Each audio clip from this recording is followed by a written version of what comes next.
General layout of modern thermal power plant. तो इसमें 4 circuit होते हैं।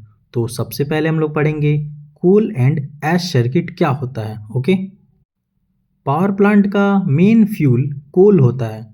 तो सबसे पहले कोल पावर प्लांट में रिसीव होता है। उसके बाद कोल को क्रशर में क्रश करके स्मॉल साइज में बनाया जाता है। फिर उस क्रश्ड कोल को बॉयलर फर्नेस में भेजा जाता है जिससे कि वो बर्न हो सके। फिर फर्नेस में कोल बर्न होता है और जिससे हीट एनर्जी प्रोड्यूस होती है, जिसकी वजह से यही हीट वाटर को स्टीम में कन्वर्ट करती है। उसके बाद जो कोयला बर्न हुआ रहता है वो ऐश में कन्वर्ट हो जाता है। ऐश मतलब राख। ओके, ये ऐश हैंडलिंग सिस्टम के थ्रू कलेक्ट होता है। ऐश हैंडलिंग सिस्टम वो सिस्टम होता है जिसमें हम कोयला को जलाने के बाद जो राख बनता है उसे हम हैंडलिंग सिस्टम के द्वारा बाहर भेजते हैं।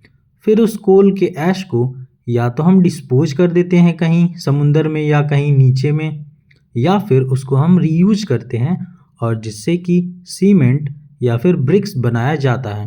ब्रिक्स मतलब ईंटा। Okay, coal and ash circuit का काम है फ्यूल सप्लाई और ऐश रिमूवल का। ठीक है, हम लोग बात करेंगे दूसरे सर्किट जो कि एयर एंड गैस सर्किट है। ओके, जो कंबशन के लिए बहुत ही इम्पॉर्टेंट होता है। सबसे पहले एयर फ्लो होता है, उसमें फ्रेश एयर को एटमॉस्फेयर से ली जाती है। ये एयर ड्रॉट फैन की हेल्प से फर्नेस तक जाती है। एयर सबसे पहले एयर प्रीहीटर से पास होता है जहाँ पे प्रीहीटेड एयर फर्नेस में जाकर कोल कंबशन को इम्प्रूव करता है। Preheated air equal to better efficiency. फिर कोल बर्न होके बाद में फ्लू गैसेस बन जाती हैं। ये गैस बॉयलर के हीट रिकवरी यूनिट से पास होती है जहाँ पे economiser air preheater finally gases chimney से एटमॉस्फेयर में छोड़ दी जाती है। मेन पॉइंट है एयर एंड गैस सर्किट का काम है कंबशन सपोर्ट और एग्जॉस्ट गैस रिमूवल का। ठीक है, तो इस तरह से कोल एंड ऐश सर्किट फ्यूल का काम करता है और air and gas circuit combustion को कंप्लीट करता है। जो हमारा तीसरा सर्किट है वो है feed water and steam flow circuit. तो चलिए बात करते हैं कि ये क्या होता है। ओके, तो डायग्राम में आप लोग देख पा रहे होंगे कि टरबाइन के नीचे कंडेंसर लगा हुआ। ठीक, तो वहाँ पे कंडेंसर से आया हुआ पानी फीड वाटर पंप के थ्रू इकोनोमाइजर में जाता है जो कि हमारा बॉयलर के बगल में लगा हुआ है। ठीक है, आप लोग फिगर में देखते रहिएगा, जहाँ फ्लू गैस की हीट से पानी पहले ही गर्म हो जाता है। ओके, जिससे कि हमारे फ्यूल की बचत होती है। उसके बाद जो ये गर्म पानी है वो हमारा जाता है बॉयलर के ड्रम में। ओके, जहाँ कोल जलने से पानी स्टीम में कन्वर्ट होता है।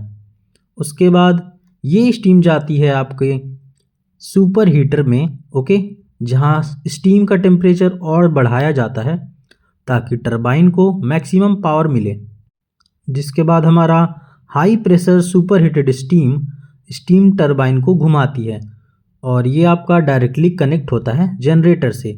यहीं से इलेक्ट्रिसिटी जनरेट होती है। ओके, और लास्ट सर्किट है हमारा कूलिंग वाटर सर्किट।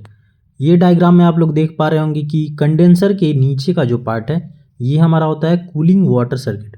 तो इसमें क्या होता है कि टरबाइन से निकलने वाली जो एग्जॉस्ट स्टीम है वो आपकी कंडेंसर में आती है। ओके, जहाँ ठंडे पानी की मदद से स्टीम फिर से वाटर बन जाती है। और इसमें कूलिंग वाटर सोर्स आपकी क्या होती है, ये ठंडा पानी आपका आता है या तो रिवर से या कैनल से या फिर कूलिंग टावर से, जो कि वाटर पंप की हेल्प से सर्कुलेट किया जाता है। उसके बाद जो कंडेंस्ड वाटर होता है वो फिर से यहाँ आप देखे होंगे सर्कुलेटिंग वाटर पंप के द्वारा फिर से इसको बॉयलर में भेज दिया जाता है और साइकिल आपकी रिपीट होती रहती है। ठीक है।